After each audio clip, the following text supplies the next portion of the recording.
Abrir la palabra del Señor en Hechos capítulo 27.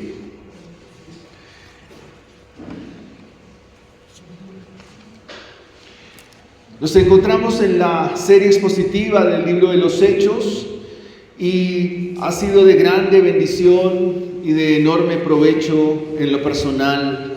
Y quizás en esta mañana para mis hermanos y para cada uno de ustedes que tiene la bendición de escuchar este sermón y que tiene la bendición de meditar en la palabra del Señor. El título de nuestro sermón en esta mañana es: En medio de la tormenta, Dios trae esperanza. En medio de la tormenta, Dios trae esperanza. Pablo ha trasegado en Jerusalén acusaciones de los judíos, del Sanedrín, de las autoridades romanas que se encargaban de Judea, y ahora el apóstol es llevado a Roma cautivo, preso, va hacia la ciudad de Roma.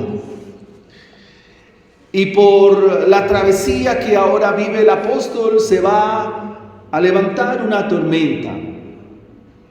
Y es importante que nosotros consideramos que esta historia tiene que ver muchísimo con cada uno de nosotros. Quizás alguna vez nos hemos sentido atrapados en medio de una tormenta. Y no precisamente una tormenta climática, sino de esas tormentas que vienen a la vida misma. Alguien dijo alguna vez que la vida es un viaje donde se experimentan muchas tormentas. En este pasaje de Hechos capítulo 27 se van a ver muchas realidades en medio de la tormenta. Y quisiera que la palabra del Señor tratara con usted en específico en esta mañana. Este sermón quizás es muy consolativo, porque vamos a mirar de manera análoga algunas tormentas que quizás nosotros estemos atravesando con los nuestros, con la sociedad, con la familia. Por ejemplo, una tormenta podría ser una enfermedad que está usted viviendo, o como la que viven nuestros hermanos, porque eso roba la paz, roba la calma. Saber que no gozamos de salud y vigor para hacer lo que tenemos que enfrentar. Quizás la pérdida de un ser querido puede ser una tormenta que hace presencia. Hablemos de esos reveses financieros que a veces llegan a nuestra vida. No alcanza la economía y atravesamos momentos de escasez y la situación se hace difícil. La incertidumbre sobre qué pasará mañana, cuál será el futuro de nuestra nación a sabiendas del gobierno que nos dirige. Son situaciones, son tormentas. Pero en momentos así donde viene el miedo y quizás la desesperación nos abruma, en momentos así donde vienen circunstancias y vemos nubarrones, es ahí donde la palabra del Señor nos alienta. Es ahí donde la palabra del Señor nos anima. Este capítulo 27 del libro de los Hechos está dado como una muestra en primera instancia de que Dios es fiel. En segunda instancia, que Dios es soberano. Y que no importa la situación que los hijos de Dios vivan, siempre el Señor tendrá el control de todas las cosas. Este pasaje nos ofrece esperanza. Y esperanza viva acerca de lo que es Dios para su pueblo. De lo que es Dios para Pablo. La esperanza aún en circunstancias que tienden al desespero y que tienden a descomponer emocionalmente la vida de un ser humano. ¿Qué lecciones aprendemos de este capítulo, de este pasaje de Hechos 27?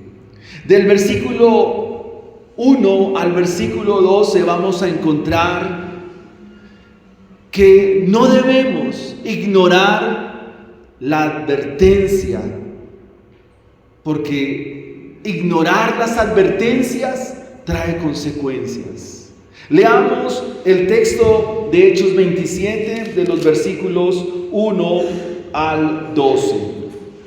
Dice así la palabra del Señor.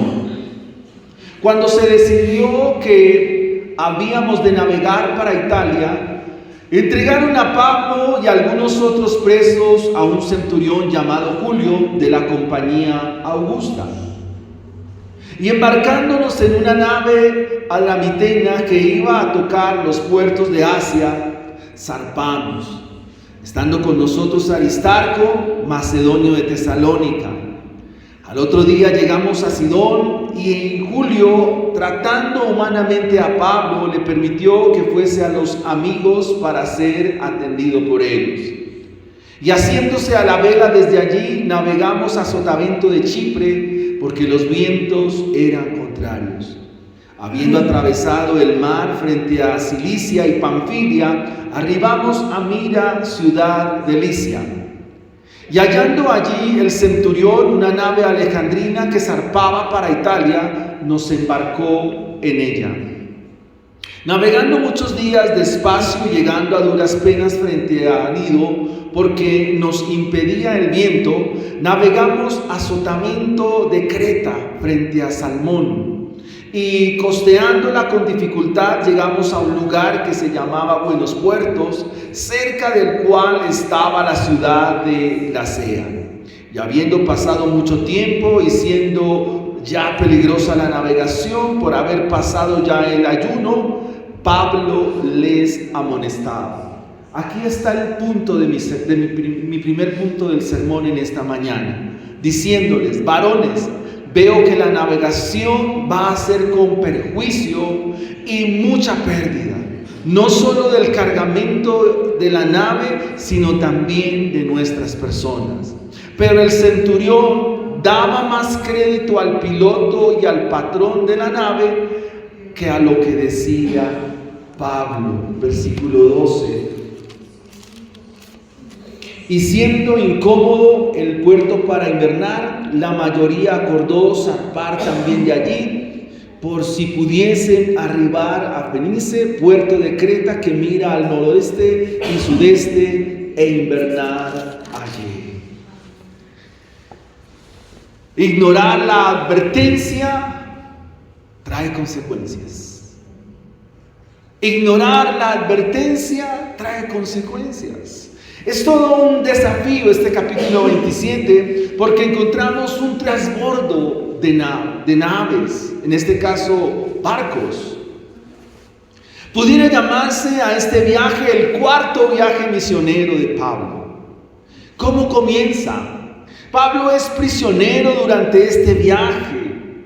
Y algo muy interesante es que se acercaba ya el invierno y Pablo, por su experiencia y teniendo conocimiento de los viajes marítimos y lo que es más importante, aún guiado por el Espíritu Santo, advierte a los oficiales de la nave a no continuar el viaje. Es decir, les hace una advertencia y les indica: no es necesario viajar, no viajemos. El versículo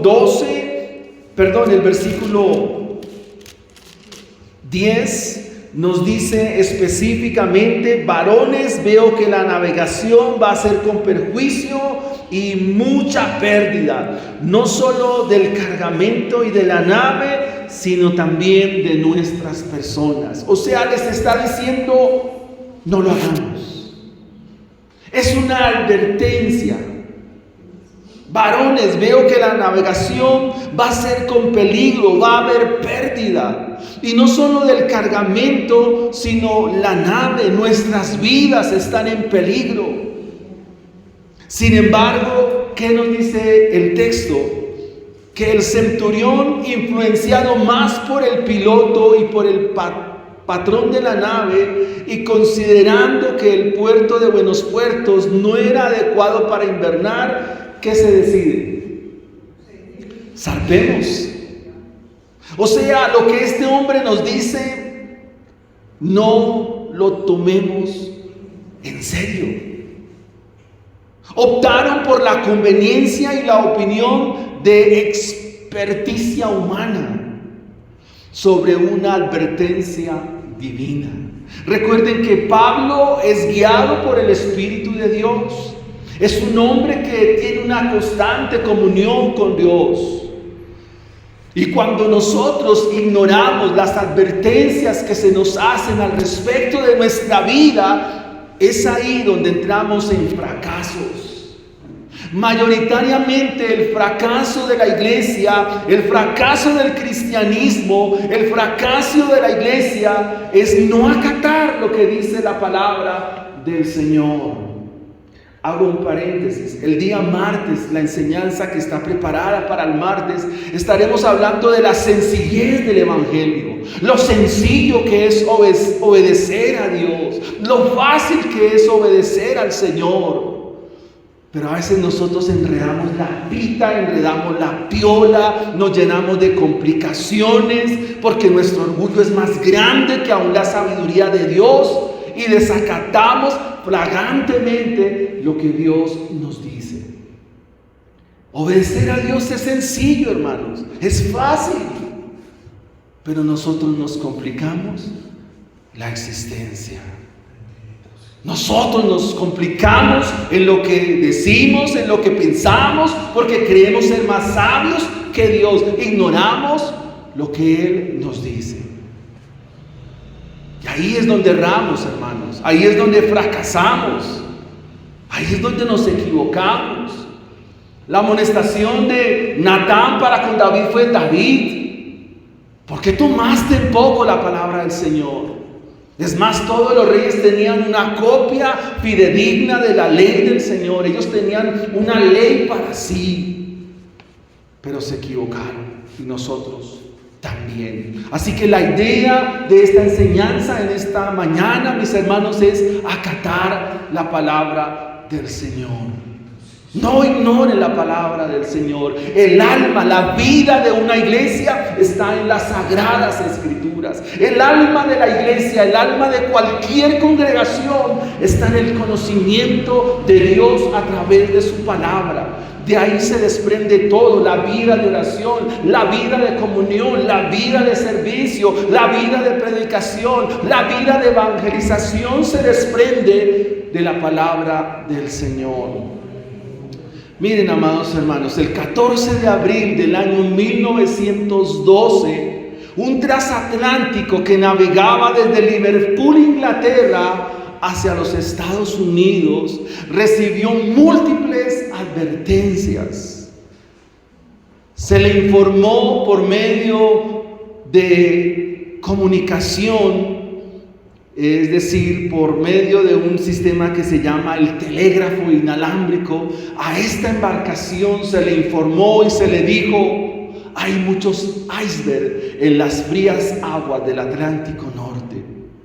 Se le informó por medio del Escarpato, se le informó por medio del Californian, por medio del barco América que estaba cerca, y se le dijo: hay muchos icebergs. Y ustedes saben de qué les estoy hablando: del Titanic. Del Titanic. Se le advirtió. ¿Hicieron caso? No. De hecho, lo que hunde el Titanic es que la embarcación, el gran transatlántico, ¿con qué choca? Con un iceberg. ¿Cuántas personas perecieron aquella noche? 1,500 personas perecieron en las frías aguas del Atlántico Norte. No podemos ignorar lo que Dios dice, hermanos. No podemos ignorar lo que el Señor nos da por medio de su palabra. Las advertencias, los principios, la instrucción, la enseñanza que Dios nos da, no es para que la ignoremos. No es para tomarlas a la ligera, para tomarla en poco.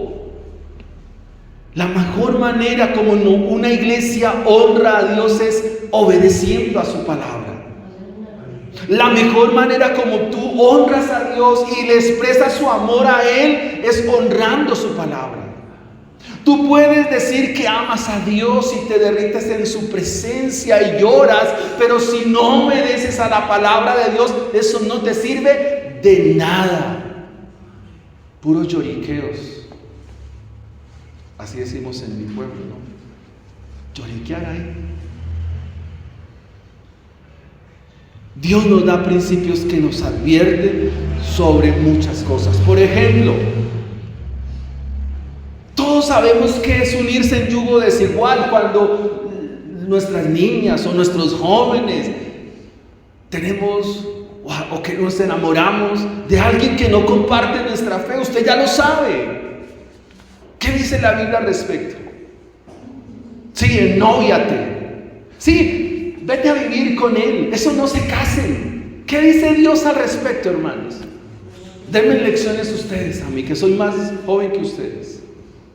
¿Qué dice Dios al respecto? Si mi niña me dice, papá, estoy enamorada de un joven que no va a la iglesia, que no comparte la fe, que no crea el evangelio, que no crea al Señor Jesucristo, que no se congrega, que para él la Biblia le es extraña, que él prefiere a otras cosas. Díganme, hermanos, ¿qué hago ahí? ¿Qué debo hacer? Aconséjenme, hermano. Sí, hija, eso no importa. Vete a vivir con él. Ve, pasa la vuelta. ¿Es eso? No. Y entonces, ¿por qué nos enredamos? ¿Por qué lo ignoramos?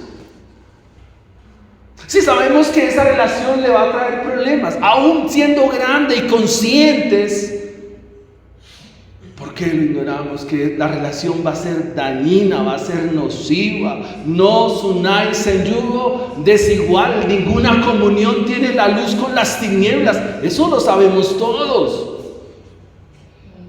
Y entonces, ¿por qué nos involucramos en ello, hermanos? ¿Verdad que nos tenemos que arrepentir? ¿Verdad que tenemos que decirle, perdónanos, Dios? Porque a veces nos volvemos padres alcahuetes. Eso no debe ser así. Mi mamá me dijo un día, mi hijo primero muerto que es colorido. Mi mamá era una mujer de templo. Yo tengo más o menos el mismo temple. Es mejor obedecer a Dios antes que a los hombres, y eso los incluye a ustedes. Es mejor obedecer a mi Señor, y lo obedeceré. Entonces, si nuestros hijos entablan una relación que no es, entonces les damos el aplauso. Felicitaciones, hijo, sigue así. O no poner normas en la casa. Eso, hijo, llega a las 3 de la mañana, llega a la hora que quieras. Esto es un hotel. No, señores, los principios en casa, si son conforme a como dice el apóstol Pablo a los Efesios, en amonestación y gracia de nuestro Señor Jesucristo. Una relación dañina, Dios da serias advertencias al respecto. O por ejemplo, amados hermanos, otro ejemplo, quizás cuando emprendemos un negocio con una persona que no cree lo mismo que yo creo. Hoy no vino el hermano pastor que es paisa. Alguna vez, por allá en el año 2004, hice negocios con alguien de Caldas, un paisa. Me tumbó, hermanos. Perdí una buena plata, hermanos. En ese tiempo me hacía falta. Vienen los fracasos por hacer cosas que Dios nos dice, mire, no las haga. Pablo, ¿qué le dijo? No conviene que viajemos. No es de Dios, llamémoslo así. No es de Dios, no lo hagamos. No, sí, vamos adelante. Lo que digas tú, este es un charlatán más. No debe ser así, mis hermanos. No debe ser así. Honremos a Dios, obedeciendo su palabra. La mejor manera de honrar a Dios es obedeciendo su palabra, obedeciendo al Señor. Considera lo que Él dice, considéralo y tenlo no por poco, tenlo por mucho en tu vida, en tu hogar, en tu familia, con tus hijos.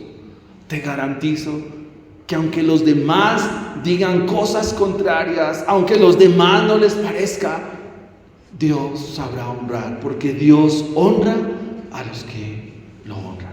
Eso dice la palabra del Señor. Bien, ellos tomaron la decisión. ¿Y qué hicieron? Bueno, zarpemos. O sea, a pesar de la advertencia, ¿qué pasó? Les importó. Hagámosle, vamos para adelante. Como decimos en latín, como dicen los abogados, avanti, avancemos. Ahora reflexionemos un poco más acerca. Listo, nos dijeron, no lo hagan. No, me dijeron, no te metas con ese hombre o no te metas con esa persona. Listo, un embarazo, la pérdida de dinero. Bueno, tantas cosas que nos ocurren. Esto nos lleva a nuestro segundo punto. ¿Cuál es nuestro segundo punto? Que a pesar de estar ya metidos en la tormenta, la palabra de Dios prevalece. Ya estando en la tormenta, la palabra de Dios prevalece. Y leamos lo que dice acá la Escritura. Vamos a leer desde el versículo 13 al versículo 26. Zarparon, no escucharon a Pablo, no escucharon la advertencia. Ahora miremos qué pasa del versículo 13 al versículo 26. Dice así: y soplando una brisa del sur, pareciéndoles que ya tenían lo que deseaban. Oiga, escuche eso. Levaron anclas e iban costeando Creta. Pero no mucho después dio contra la nave un viento huracanado llamado Euroclidón. Y siendo arrebatada la nave y no pudiendo poner proa al viento, nos abandonamos a él y nos dejamos llevar. Y habiendo corrido a sotavento de una pequeña isla llamada Clauda, con dificultad pudimos recoger el esquife. ¿Qué es el esquife? Son esos pequeños botecitos que van pegados ahí al barco, como los botes salvavidas del Titanic, ¿lo recuerdan? Eso es un esquife. Y una vez subido a bordo, usaron de refuerzos para ceñir la nave, y teniendo temor de dar la sirte, arriaron las velas y quedaron a la deriva.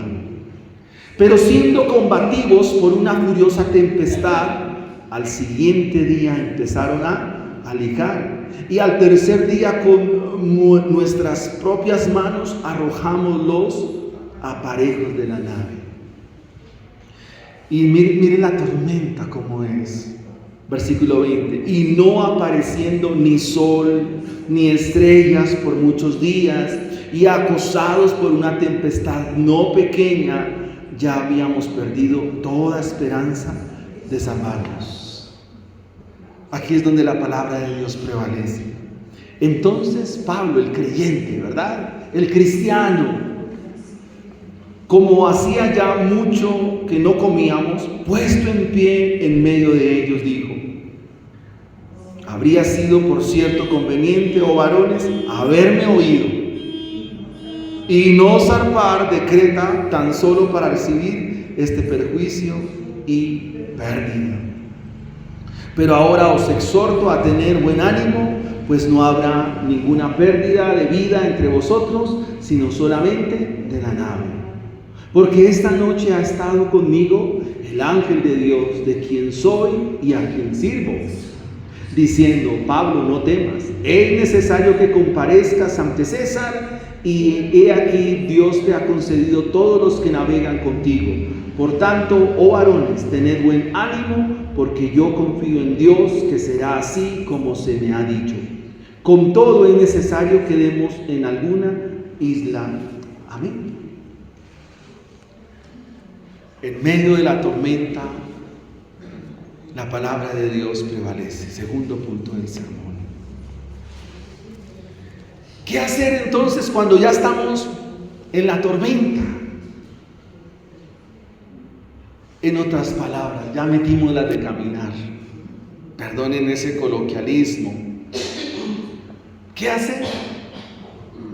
Bueno, es la palabra de Dios la que sigue prevaleciendo y la que va a prevalecer.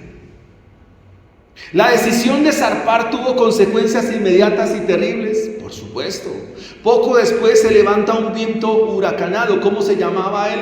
Euroclidón. Esa era la manera como en esa región se describía un viento recio que soplaba por el Mediterráneo. Este viento, ¿qué hace? Golpea la nave. Estuvieron a la deriva durante varios días. No hubo sol, no hay estrellas, y toda esperanza de salvación comenzó a desvanecerse. ¿Ha vivido usted situaciones, tormentas en sus vidas, sus hogares, sus familias, sus realidades, donde vean esta situación, donde usted al problema no le encuentra nada? Usted no sabe dónde es arriba, dónde es abajo. ¿Ha estado en estas situaciones? Yo he estado en varias de ellas. Momentos donde por errores que también he cometido, por pecados que he cometido, me he visto en situaciones difíciles, donde en algún momento dije a mi Señor que no quería vivir más. Así que, mis hermanos, cuando atravesamos estas realidades y vemos el panorama oscuro, no vemos, no observamos, como que no tenemos luz, hay algo que está en nuestros corazones y es la palabra del Señor. La palabra del Señor va a ser luz a nuestra vida en el momento más oscuro que estemos viviendo. La palabra del Señor va a ser esa lámpara que nos va a traer al pensamiento la opción correcta para saber lo que hacemos. El único creyente que va aquí en la embarcación ya medio destruida es Saulo de Tarso, un hombre al cual Dios lo llama y lo levanta para hacer luz en medio de gente que está en tinieblas. ¿Qué nos dice el texto? Que la desesperación se apoderó de todos. El texto nos dice que en medio de esta oscuridad total, en medio de esta situación que están ahí sobre el mar, sobre la tormenta, ya están en medio de esta crisis, en medio de esta dificultad, viene una palabra de esperanza. ¿Quién se levantó a dar esta palabra de esperanza? Volvamos a mirar el versículo 21. Entonces Pablo, como hacía ya mucho que no, aparte tenían hambre, puesto en pie en medio de ellos, dijo, no se los dije. ¿Ha visto usted cuando comete un error y le dijeron y no escuchamos? ¿Qué decimos? Se lo dije, se le advirtió, se le amonestó, pero usted, yo les dije. Pablo dice, yo les dije. Habría sido, por cierto, conveniente, oh varones, haberme oído y no zarpar de Creta tan solo para recibir este perjuicio y pérdida. Pablo es muy pastoral aquí, porque es lo mismo que Dios hace con cada uno de nosotros. Hermanos, el principio de la restauración de una vida, el principio de la restauración de una persona cuando ha fallado o está en una tormenta o está en una dificultad o está en una realidad, es reconocer que falló. O sea, es reconocer que sí, es lo que Dios siempre espera del pecador, que le diga con sus propias palabras, en los términos de Él, qué fue lo que hizo y qué fue lo que obró mal. Ese es el principio de la restauración de una vida. Hasta tanto nosotros no lleguemos a ese punto, será muy difícil la restauración. Lo que nos dice el texto es que Pablo les dice: ustedes debieron tener en cuenta mis palabras, reconozcan que yo tenía la razón y ustedes no. Y no porque fuera el superapóstol, no, es porque es un hombre de Dios en el cual está la gracia del Señor. Y es necesario que ellos pudieran reconocer esta parte. A partir de ahí entonces Pablo se levanta y ¿qué le dice? Pero ahora, versículo 22, os exhorto. ¿Qué es exhortar acá? Amonestar con amor. La exhortación descansa en el amor, pero no en el amor de nosotros, en el amor de Dios.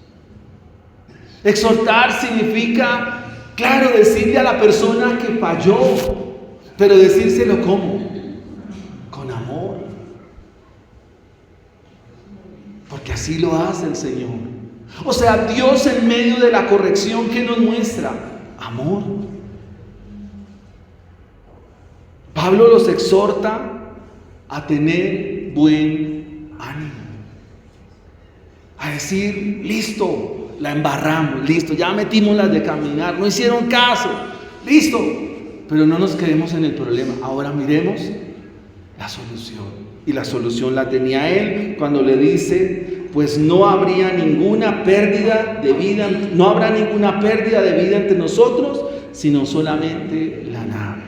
Las cosas materiales se van a perder, pero no habrá pérdida de vidas humanas. ¿Y por qué Pablo les habla de esta manera? ¿Qué había en Pablo para que hablara de esta manera? La confianza del Señor, la confianza de Dios, la confianza en Dios. Cuando el miedo se apodera de ellos, cuando están invadidos por esta circunstancia, hay un creyente ahí, hay un cristiano ahí de convicción, un cristiano firme, un cristiano que está inmerso de Dios y está ahí para decir: listo, fallaron, pero tengamos ánimo, Dios nos saca de estas, Dios nos saca de estas. Porque Dios no es un Dios que nos deje caídos, sino que siempre Dios nos va a dar esperanza. No teman, dijo Pablo, es necesario que comparezcas ante César. Esa era la promesa. Y ahora Pablo va en la misma travesía, en la embarcación, pero debe llegar a Roma. Y esto es importante, amados hermanos, porque aquí vemos la fidelidad de Dios. Cuando hablamos de la fidelidad de Dios, significa que Dios cumple su palabra en dos aspectos: en cuanto a sus juicios y en cuanto a sus promesas. Si el Señor dijo: yo soy su pastor, nada les faltará, es porque Él es pastor y porque nada faltará. Si Él dice que un día va a derramar la ira sobre la humanidad, entonces así va a ser. Él es fiel a sus promesas, fiel a sus juicios. Pablo está allí, la desesperación los acompaña, pero hay una palabra de aliento. Pero no es la palabra de Pablo. ¿De quién es la palabra? De Dios. Y en el versículo 23 dice: porque esta noche ha estado conmigo el ángel de Dios. ¿Dónde está eso en el Antiguo Testamento? ¿En qué salmo? En el Salmo 34. El ángel de Jehová acampa alrededor de los que le temen y los defiende. ¿Le gusta esa promesa? Amén. ¿Es usted temeroso de Dios? Amén. Los que miraron a Él fueron alumbrados y sus rostros no fueron avergonzados. Ese salmo es un salmo de mucha esperanza. Y Pablo está acudiendo. Recuerden que Pablo es un lector asiduo del Antiguo Testamento. y que el libro de los Hechos todavía no se había escrito. Lucas, quien va aquí también, él está aquí registrando lo que pasa, los acontecimientos. Y Pablo dice, porque esta noche ha estado conmigo el ángel de Dios. ¿Y quién es el ángel de Dios realmente? ¿Quién es? Es nuestro mismo Señor Jesucristo. Él dijo, mi Señor Jesucristo está conmigo. Mi Señor está acompañándome. No me ha dejado, no me ha desamparado. Siempre me ha sustentado. Pablo se levanta y proclama esta palabra de aliento, pero no es su palabra, es la palabra de Dios en Pablo, que es distinto. Asegurando que la nave se perdería, listo, las cosas materiales, pero no había pérdida humana. Piense por un momento que usted es el capitán de un navío. Un navío es una embarcación muy grande, un barco muy grande, un barco de grandes dimensiones. Y que usted se va sobre alta mar, usted es el capitán y se encuentra frente a un mar embravecido, con una tripulación en pánico, la nave a punto de zozobrar. Pero en ese momento le llega un comunicado por radio que le dice, tranquilos, el rescate de ustedes está cercano. No habrá dificultad. Sabemos que hay caos, pero les comunicamos que pronto estamos llegando a ustedes para librarlos y rescatarlos. ¿Cómo le cae a usted ese mensaje? Cuando usted ya su ánimo está por el piso, la moral está muy abajo, pero le llega ese mensaje a usted, ¿cómo se siente? Usted se siente con ánimos, usted recobra ánimos. Eso es lo que hace Pablo en este momento. En medio del abrumo, en medio de la dificultad, en medio de la desesperanza, hay una palabra, hay una voz de aliento para decir, vamos para adelante. El versículo 24, ¿qué les dice Pablo? No temas. Le dijo el Señor, es necesario que comparezcas. ¿Quién le había dicho eso? El Señor, es la promesa de Dios. Y aquí Dios te ha concedido todos los que están contigo, todos los que navegan contigo. O sea, es un plan de Dios. Mira cómo Dios salva a las personas. Esta expresión cuando dice que Dios te ha concedido los que están a tu lado, los que navegan contigo, es porque Dios los va a salvar. ¿Y cómo los salva? En medio de una circunstancia que fue error de ellos. No sé si entienden la gracia del Señor. A pesar de que no escucharon la advertencia, a pesar de que no hicieron caso y ya están metidos en la tormenta, pero a pesar de ello, Dios es gracioso, misericordioso. Dice, va a haber salvación para ellos. Dios te los ha concedido, Pablo. Normalmente en circunstancias difíciles y adversas, ¿qué hacemos nosotros? Nos vamos. Dejamos la oración, dejamos de leer la Biblia y nos dejamos de congregar. Y nos vamos y quedamos a la deriva. Amados hermanos, cuando haya una crisis, cuando haya una dificultad, acude a Dios, acude al Señor. Proverbios 18:10 nos dice, torre fuerte es el nombre del Señor, a Él correrá el justo y levantado será. La frase torre fuerte es una manera de describir que Dios es un alto castillo, es una torre muy grande en la cual todos nosotros, a pesar de nuestras equivocaciones, a pesar de nuestros errores, podemos refugiarnos. ¿Sí está claro? Ellos no escucharon, pasaron por alto la advertencia, pero ahora reciben una palabra de consuelo que les dicen, pueden acudir a Dios. Apliquemos esto con respecto, una vez más, al pecado que nosotros vivimos. Amados hermanos, nosotros no nos limpiamos para poder acercarnos a Dios. Eso es totalmente antigracia. Eso es la idea contraria a lo que Pablo enseña en la carta a los Gálatas. Nunca pienses, hermano, hermana, querida iglesia, que para poder acercarme a Dios yo me tengo que limpiar, porque en eso no está el Evangelio.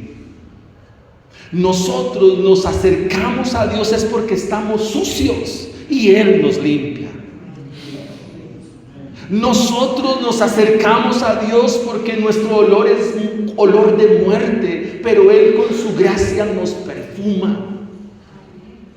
Es así que funciona el Evangelio.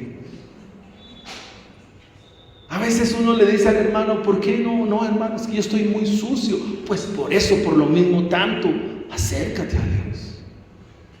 Es por eso que Dios se acercó a nosotros. Esa es la gracia del Evangelio. Dios vino a buscar a los perdidos. Aquí la palabra perdido que usa el Evangelio de Marcos es para hablar del pecador que no tiene rumbo, que no tiene sentido, que no tiene norte para su vida, o sea, no sabe para dónde va, y Dios viene y lo busca, Dios sale al encuentro de él. Esa es la gracia del Evangelio. Y es lo que estas personas están experimentando. Dios las va a salvar en un momento crítico. Cuando fallaron, es que Dios los rescata. Pero ahora piense, ¿cuántas veces hemos fallado nosotros? Uno pudiera decir, ya fallé, ya no tengo esperanza. Dios, he pecado contra ti. Dios, ya no tengo esperanza, mejor me voy. Hay muchas personas que no vuelven a la iglesia porque quizás le informaron o le dijeron que no podían volver. ¿Cómo? Ya no hay gracia para ustedes. Ya no hay perdón para ustedes. Ustedes han pisoteado la sangre del Señor. Pensamos a veces ser más sabios que Dios. Pero piensa por un momento en el hijo pródigo. La historia que nos muestra Lucas 15. Primero se perdió una oveja, luego se perdió una moneda y finalmente se perdió un muchacho. Y cuando es recuperado, ¿qué se hace? Fiesta y gozo. Pero el muchacho fue más lejos. El muchacho fue más allá. Hizo lo que sórdidamente un ser humano, o sea, es tocar fondo, o sea, es del fondo de los fondos. Porque en ese contexto el cerdo es un animal despreciable, abominable, es terrible. Pero este muchacho quería comer de lo que comían los cerdos. Llegó lejos, o sea, sí que indigencia. La pregunta es, ¿pudo volver? ¿Pudo volver, hermanos? ¿Volvió? ¿Dios lo restauró? Sí. Lo restauró. Y cuando llegó a casa, ¿qué hizo el padre? Primero hay un sacrificio. Que se mató un becerro. Luego vestido nuevo, anillo nuevo, ropa nueva, fiesta. Ahora piensen, ¿usted ha fallado a Dios? Sí. ¿Edwin ha fallado al Señor? Sí. ¿Y qué hay que hacer? Vaya al Padre. ¿Qué dijo este muchacho? Iré a casa de mi padre. La pregunta es, ¿dejó de ser hijo? Aunque estaba ya comiéndose las algarrobas, deseaba comer las algarrobas. ¿Dejó de ser hijo? No, siempre ha sido hijo. Los hijos siempre serán hijos y nunca se perderán porque son hijos. Él quiso y le dijo al padre: Padre, hazme como a uno de tus jornaleros. Dijo: no, usted es mi hijo, punto. Si eres un hijo de Dios, tienes la más grande de las esperanzas, que aunque peques, Dios vuelve y te levanta. Esa es mucha gracia, hermanos. El apóstol Juan en la primera carta, en el capítulo 2, da uno de los versículos más enternecedores de toda la Biblia, que nos muestran cuán grande es el amor de Dios. El amor de Dios no tiene límites, hermanos. Y dice estas palabras: hijitos míos, estas cosas os escribo para que no pequen. Pero si alguno ha pecado, abogado tenemos para con el Padre, a Jesucristo el justo. Siempre va a haber abogado por los hijos de Dios. Esa es mucha gracia, hermano. Es mucha misericordia. Porque si hoy nos pesamos a la luz de la palabra, hermanos, esta semana he fallado hartas veces. Pero una vez Dios me recoge con su misericordia, con su favor, con su perdón. ¡Qué Dios tan amoroso tenemos! Estos hombres se pasaron por alto lo que les dijeron, pero a pesar de eso, ¿qué Dios hizo con ellos? Los salvó. No debía ser así, pero los salvó. Cuán grande amor Dios ha tenido en nosotros, que a pesar de nuestras equivocaciones, a pesar de nuestros errores, a pesar de nuestros fracasos, a pesar de lo que hacemos, ¿qué hace Él? Abre siempre sus brazos de amor, sus brazos de perdón, sus brazos de gracia. Y el Hijo clama al Padre y dice: Padre, perdónalos porque no saben lo que hacen. La palabra de Dios siempre prevalecerá. Precisamente es en esos momentos cuando la palabra de Dios se ancla en nuestra vida y las promesas de Dios, su fidelidad inquebrantable, su soberanía amorosa sobre todas las cosas, se levantan como un faro en medio de la oscuridad de nuestra vida. Nunca pienses que Dios te ha dejado de amar, porque el amor de Dios es eterno. Mi versículo favorito de la Biblia está en Jeremías. Jeremías para mí es un libro muy especial, porque es el libro de mi conversión.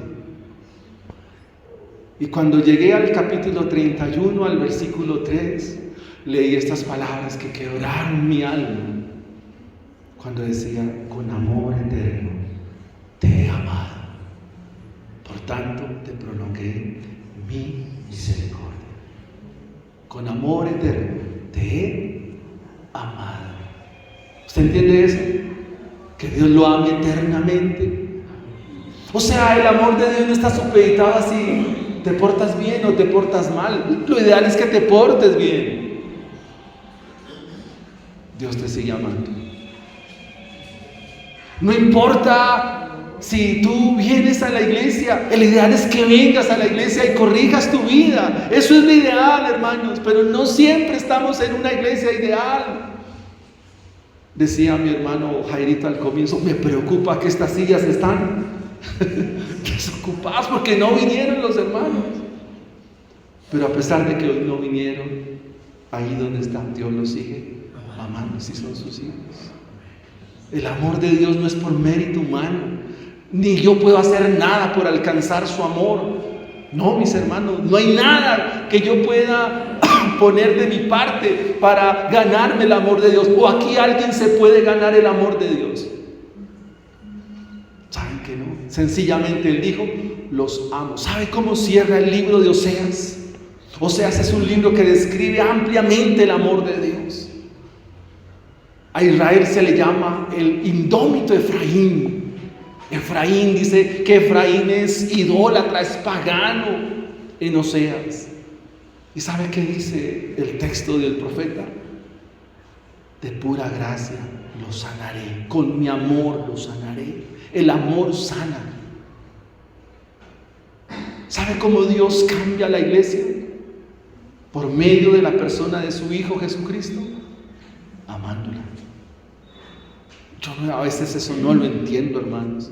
Que yo me porte mal y Dios me ama, y en ese amor es que viene el arrepentimiento de mi alma.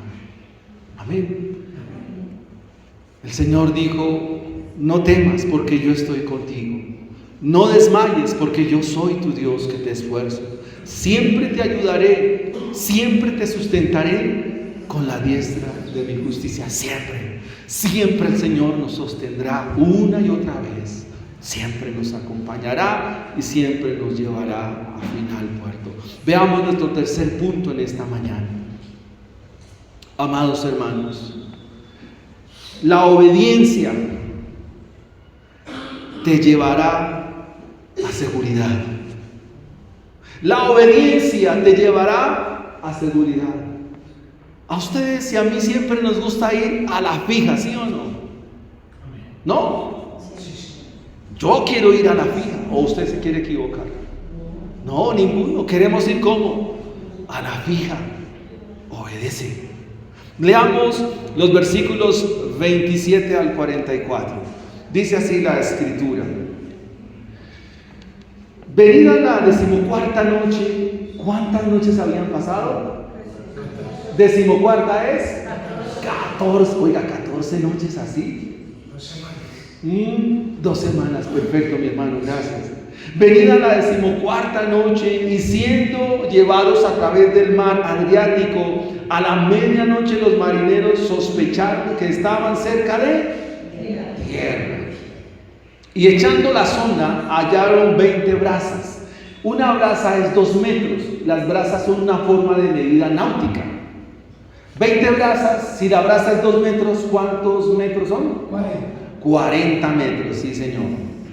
Y echando la sonda hallaron 20 brazas, y pasando un poco más adelante, volviendo a echar la sonda, hallaron 15 brazas. Y temiendo dar en escollos, echaron 4 anclas por la popa, y ansiaban que se hiciese de día. Cuando uno está en un momento difícil, ¿qué es lo que anhela? Salir de esa rápido. Pasemos este trago amargo rápido. Versículo 29. 30, gracias. Entonces los marineros, procurando huir de la nave y echando el esquife al mar, aparentaban como que querían largar las anclas de proa. Pero Pablo dijo al centurión y a los soldados: si estos no permanecen en la nave, vosotros no podéis salvarnos. Otra vez vuelve y juega. La pregunta es: ¿recibirán el consejo? Esta vez sí, esta vez creemos que sí. Entonces los soldados cortaron las amarras del esquife y lo dejaron perderse. Se perdió el barquito. Cuando comenzó a amanecer, Pablo exhortaba a todos a que comiesen, diciendo: este es el 14º día que veláis y permanecéis en ayunas sin comer nada. Por tanto, os ruego que comáis por vuestra salud, pues ni aun un cabello de la cabeza de ninguno de vosotros perecerá. Y habiendo dicho esto, tomó el pan y dio gracias a Dios en presencia de todos, y partiéndolo comenzó a comer. Leamos el versículo 44. Le dejo de tarea que lea el resto del texto.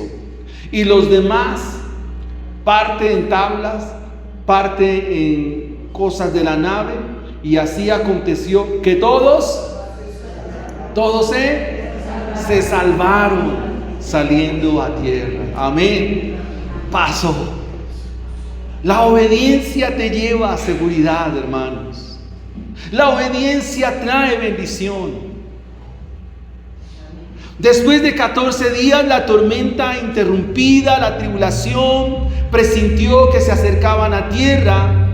Pablo nuevamente los exhorta a comer para fortalecerse, recordándoles la promesa de que no habría pérdida.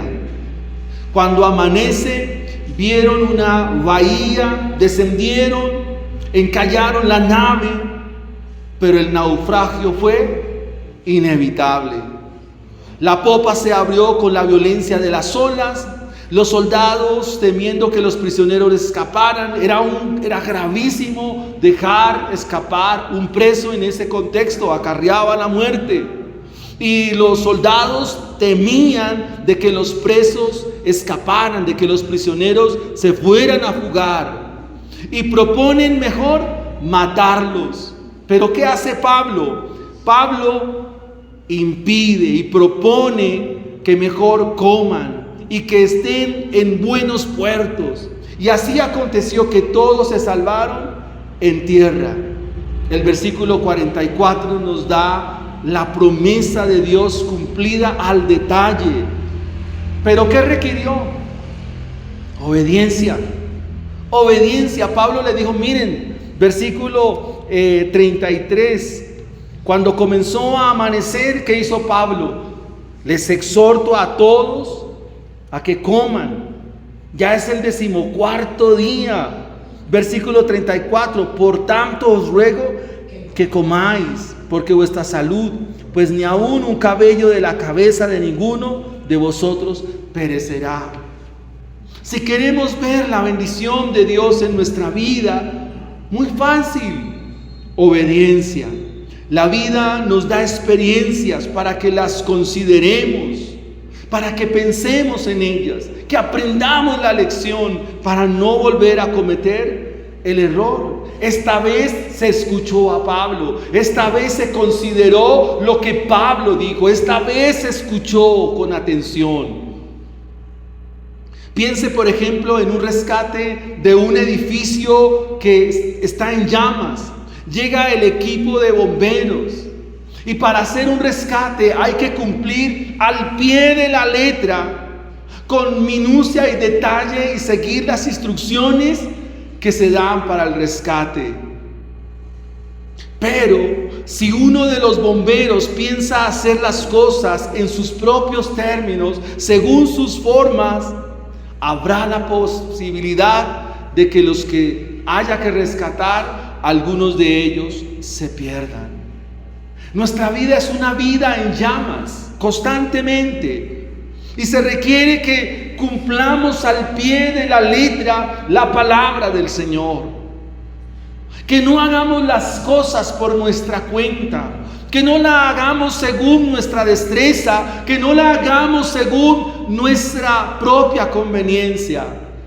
El proverbista dijo en el capítulo 3, versículo 5, fíate de Jehová de todo tu corazón. No te apoyes en tu propia prudencia, reconócelo en todos tus caminos y Él enderezará tus veredas. Escucha la voz del Señor. La obediencia a las instrucciones, por difícil que parezca el momento, será crucial. Será crucial para llegar a buen puerto seguro. Piense en la primera ilustración, piense en el Titanic. Si el capitán del Titanic hubiera atendido el llamado que se le hace, ¿hubieran perecido esa noche 1,500 personas? No. Si atendiéramos con más detalle lo que el Señor nos dice, nos ahorraríamos problemas, nos ahorraríamos dificultades. ¿A qué les estoy haciendo la invitación, mis hermanos? A obedecer al Señor. Obediencia quiero, dice el profeta, y no sacrificio. Obediencia quiero. Quiero una iglesia que obedezca al Señor, una iglesia que obedezca la palabra, y habrá bendición, hermanos. Cuando el Señor Jesucristo llega aquella mañana y Pedro está lavando las redes y le dice: Pedro, boga mar adentro, echa una vez más la red para pescar. Pedro fue obediente a la palabra del Señor y logró en un momento lo que no hizo en toda una noche. ¿Recuerda usted el pasaje de Lucas 5? Pedro dice: en tu palabra echaré la red. Cogió gran cantidad de peces. ¿Por qué? Porque lo hizo a la manera del Señor. No hay fracaso alguno. Cuando miramos la palabra del Señor, Él nos llama a confiar en ella. No actuar conforme a nuestros intereses, nos llama a actuar conforme a como Él lo ha dicho. La obediencia es una forma o la mejor forma de agradar al Señor. Muchos acá somos padres o hemos ya pasado por ese tiempo. ¿Y qué pasa cuando nuestros hijos no nos hacen caso y nos desobedecen? ¿Los felicitamos? ¿Los aplaudimos? ¿Les damos un premio? No. Queremos coger la vara y decir, bueno, ¿va a hacer caso, sí o no?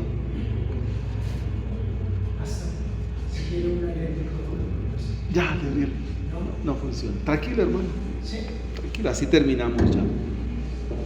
Entonces, mis hermanos, la obediencia trae bendición. Confía en el Señor y Él hará. ¿Cómo aplicar entonces nuestro sermón en esta mañana? Número 1, Dios es fiel. Él dijo que Pablo iría a Roma y Pablo entre 8 días llega a Roma porque es el último capítulo de Hechos. Pablo llega a Roma porque lo dijo Pablo o lo dijo el Señor. El Señor lo dijo. Ahora, piensa en una cosa, mi hermano. ¿Qué te hace pensar a ti que Dios no cumplirá sus promesas? ¿Por qué nosotros somos tendientes a pensar como que Dios dice las cosas y bueno, pues, como no ha pasado nada? En la segunda carta de Pedro, esa es como la idea de los antagonistas de Pedro. Pues ustedes dijeron que el Señor iba a volver y han pasado 2000 años y Jesucristo no ha vuelto. Brilla por su ausencia. Espere un momento, espere unos días más. Él dijo, he aquí vengo pronto. Y si dijo que volvía, Él va a volver. Entonces no desconozcamos la palabra de Dios. Es fiel a sus promesas, pero también a sus juicios. La vida cristiana se define por los frutos que obra el Evangelio, y todos ellos redundan en una vida de obediencia. Examina hoy, a la luz de esta palabra, qué tan obediente eres a Dios. Examina tu obediencia al Señor. Examina, por amor de Dios. Segunda aplicación, Dios es soberano. Dios está al control de todas las cosas. Y aún en la circunstancia más adversa, su gracia y su favor estarán con nosotros.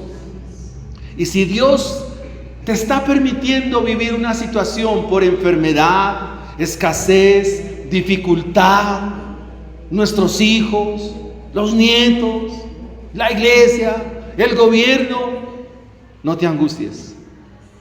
Dios está con nosotros. Dios está con nosotros.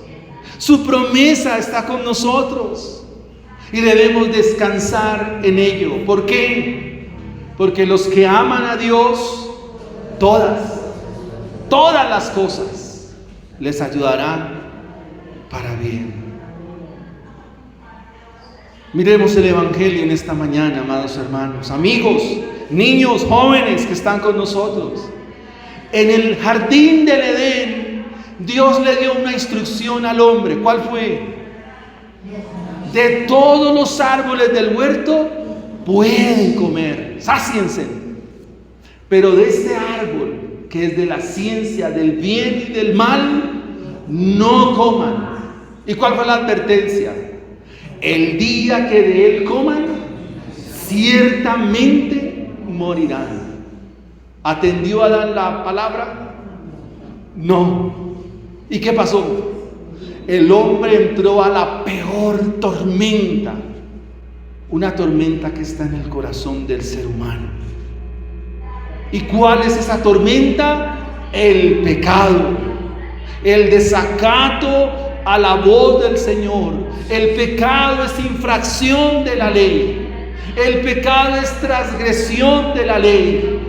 Y por esa transgresión, por esa desobediencia, por ese desacato, el hombre ahora entró a la peor tragedia, la peor crisis, al peor momento de su vida, a las horas más oscuras. Y la pregunta entonces es, ¿qué hacer? ¿Cómo el hombre sale de esa tormenta? ¿Cómo el hombre sale de esa encrucijada, de esa realidad pecaminosa? ¿Cómo se sale? Otro hombre sufrió una tormenta en la cruz del Calvario. Ese hombre es Jesucristo el Señor. Y allí sufrió la peor tragedia, la peor tormenta, la vivió allí en la cruz del Calvario. ¿Para qué? Para que tú confíes en Él y salgas de esa tormenta que está en tu corazón y que se llama el pecado. Cristo Jesús nos libra. Cristo Jesús sale en nuestra defensa. Cristo Jesús sale en nuestro amparo, y Él con su gracia nos sostiene, con su gracia nos defiende, y con su amor, su misericordia, su perdón, su muerte y resurrección nos libra de la tormenta eterna de la ira de Dios. Hay personas que le dicen a uno: yo lo respeto, yo respeto su creencia, yo respeto lo que usted me dice, yo lo acompaño, pero yo respeto mucho. Yo le voy a decir algo: en aquel día Dios no lo va a respetar, para que siga respetando. En aquel día Dios no creo que lo vaya a respetar, porque ese día vendrá. Amén. Pongamos sobre nuestros pies.